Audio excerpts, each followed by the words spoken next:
Grabe. Natalo ko.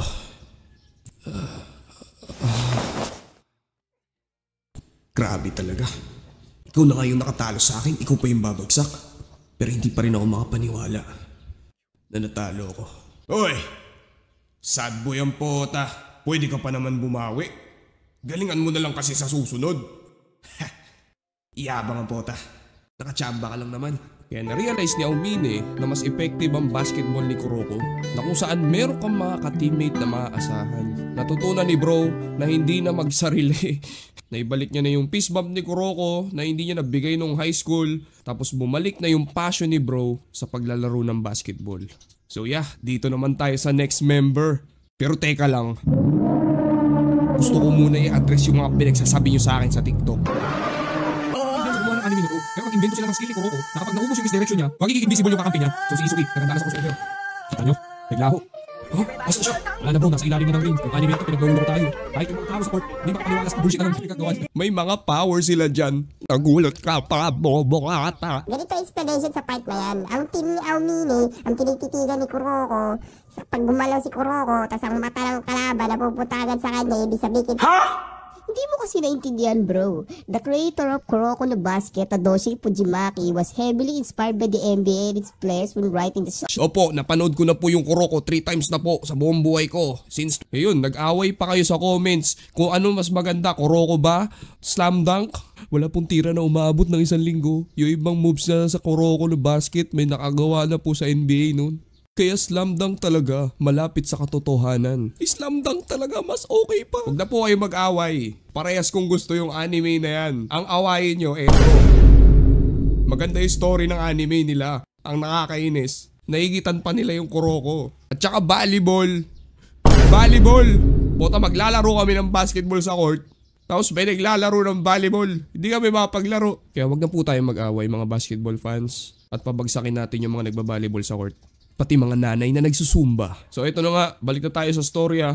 So bago yung revenge match ng Seirin doon sa Toho, meron munang nangyari. Nag-decide yung mga first year kasama si Teppei na maglaro sila ng street ball. Nung manonood sila ng laban, nagulat sila dahil natalo yung Seiho, yung kalaban nilang magaling sa depensa. Natambakan ng team na may misteryosong lalaki na may bangs. At ang taon to ay ang kinakapatid pala ni Taiga na si Tatsuya. So flashback, nung childhood ni Taiga dun sa Amerika, na-meet niya si Tatsuya. Niyaya siya maglaro ng basketball tapos namangha si Taiga dahil ang galing nitong taong to. Kaya nakikita siya ni Taiga na ang dami niyang kaibigan. Kaya sinabihan siya ni Tatsuya na kailangan niyang gumaling sa basketball. Kaya nag-training sila. Nung tumagal, nagkaroon na rin si Taiga ng kaibigan. Naging proud sa kanya si Tatsuya. Tapos lalong sumaya si Taiga kasi parang meron na rin siyang kapatid. Kaya bumili si Tatsuya ng singsing para sa kanilang dalawa. Sumisimbolo na magkapatid na sila. Pero after nilang graduate, matagal din silang hindi nagkita. Until, nung pagtapos lutuin ni Taiga yung mga Amerikano, merong nagyaya sa kanya na sumali sa team nila. Kasi meron silang mga kalaban na malakas at walang iba kundi si Tatsuya. Sa unang laban nila, nanalo si Taiga for the first time. At sa mga araw na sumunod, parehas nilang natatalo yung isa't isa. Hanggang sa umabot yung score nila ng 49-49. Pag natalo ko sa susunod na laban, wag mo na ako tatawagin kapatid. Ha? Dahil dito, gusto niyang putulin yung brotherhood nila para maging tunay na magkaribal at patunayan na kaya niyang lagpasan si Taiga. Pero nung sa last game nila, makita ni Taiga na may injury pala si Tatsuya. Kaya nung pagtira niya, hindi pumasok. Nakuha yung rebound, pass break papunta kay Taiga, tapos humanda na siya para sa final shot. Pero ayaw niyang masira yung pagkakapatid nilang dalawa ni Tatsuya. Kaya sa next scene, pinapagalitan ni Tatsuya si Taiga. Pinapakita na hindi niya pinasok yung last shot.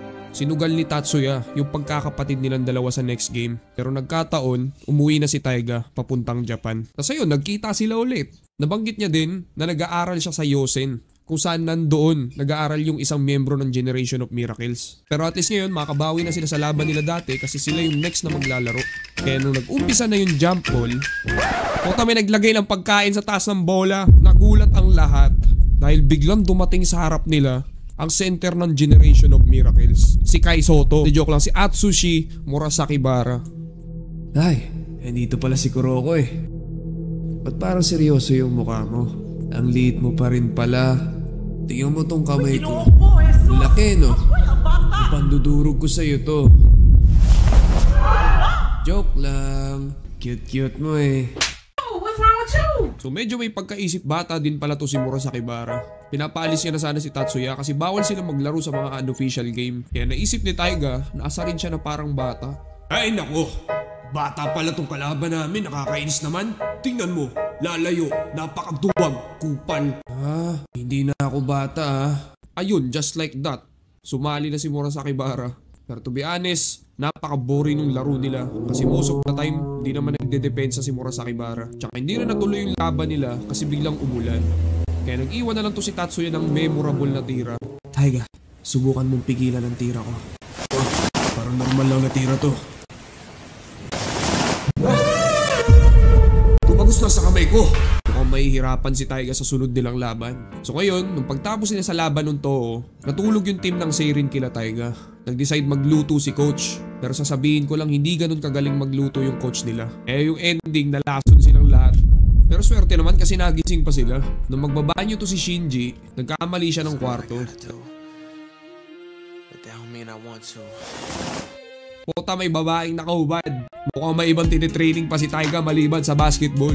Bigla niyang hinalikan si Taiga sa harap ng team. Pero siya pala yung master ni Taiga na nagturo sa kanya ng basketball sa Amerika, na si Alex. Actually, dalawa silang tinuruan ni Taiga at saka ni Tatsuya nung bata pa lang sila.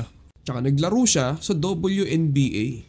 Ngayon, nung sa oras niya sa Japan, kasama niya yung Seirin manood ng laban ng Shotoku. Nakita niya kung gaano kamamaw si Midorima. Yung mga tira niyang literal na out of this world.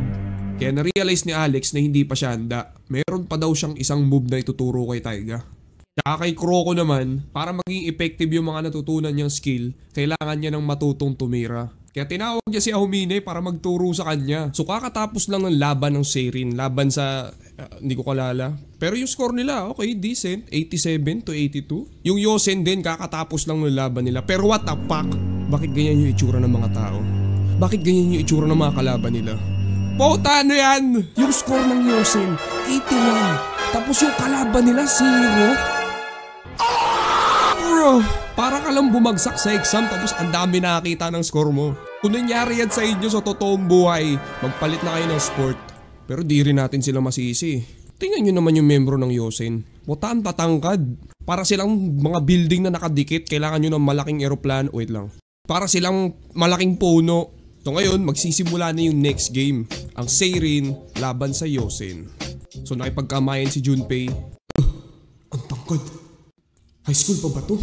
Mukha na tong manong eh. Nag-start na yung jump ball, nauna si Murasaki Bara. Tapos biglang may violation. Paano yun nangyari? Kakaumpisa pa lang ng laro. Jumper violation.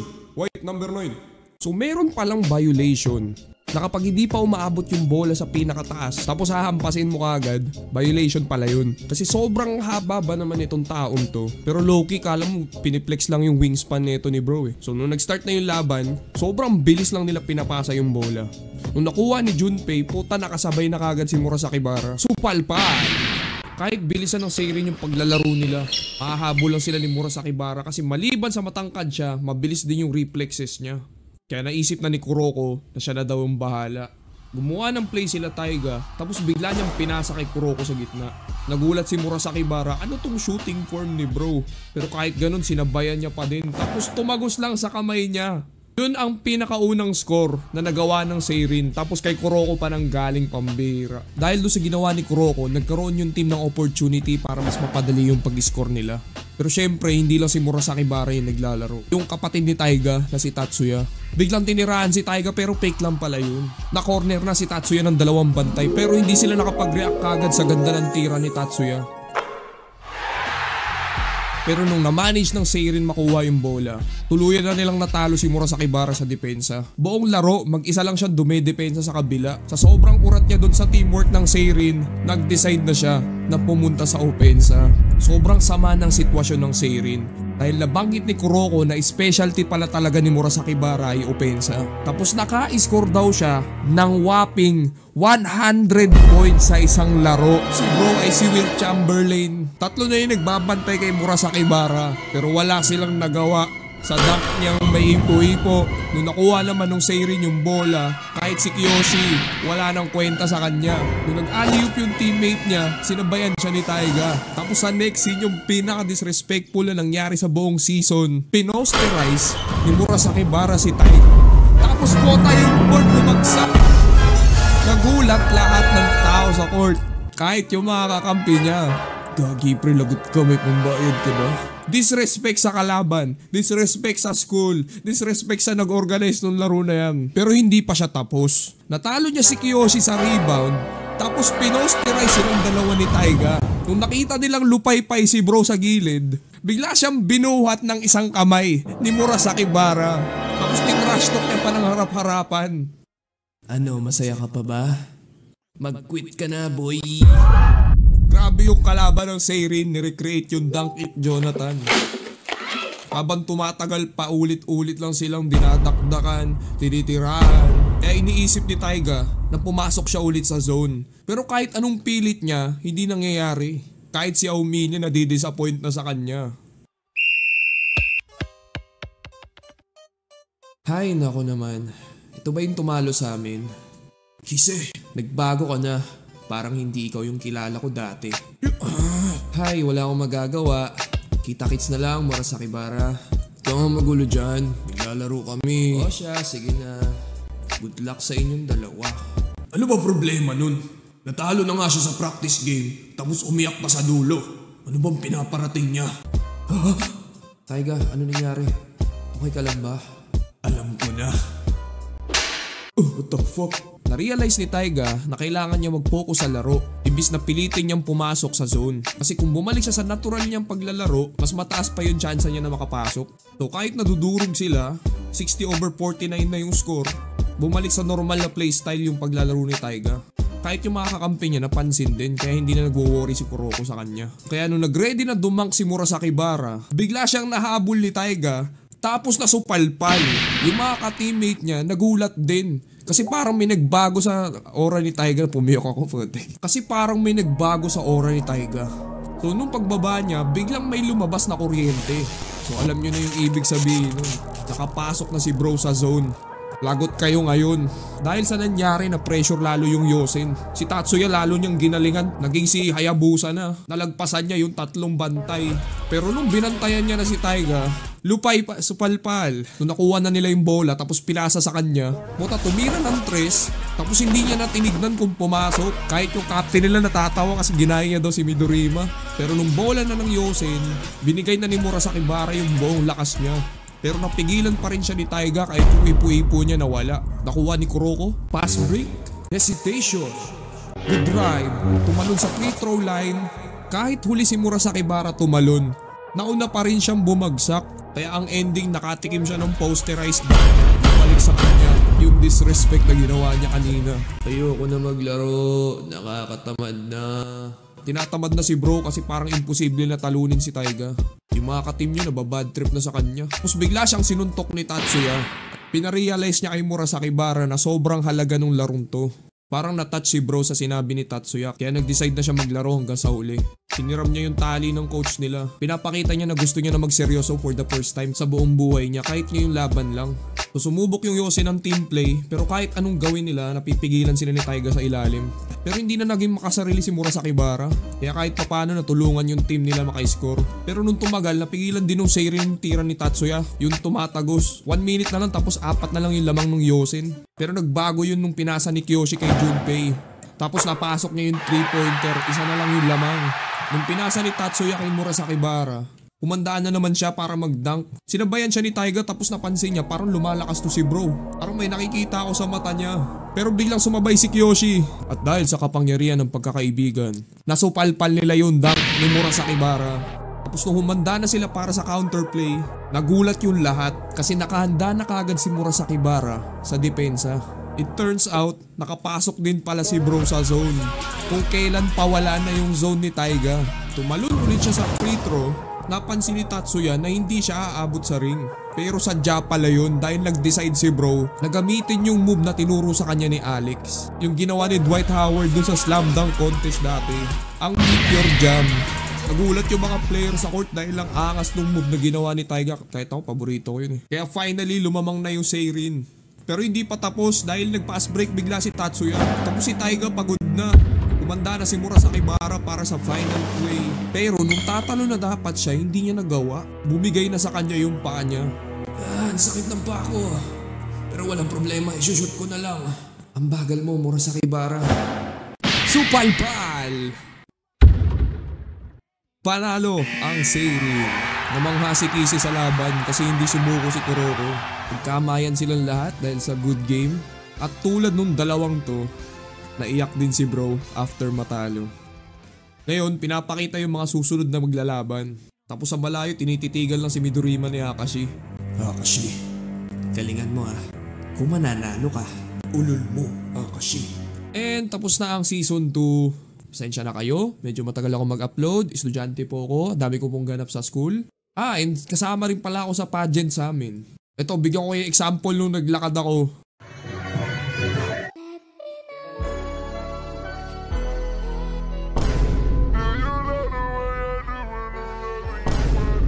Nasiraan ako ng sapatos. Natanggap pa rin ako. Tapos pumasok ako sa rank 1. Paano yun nangyari?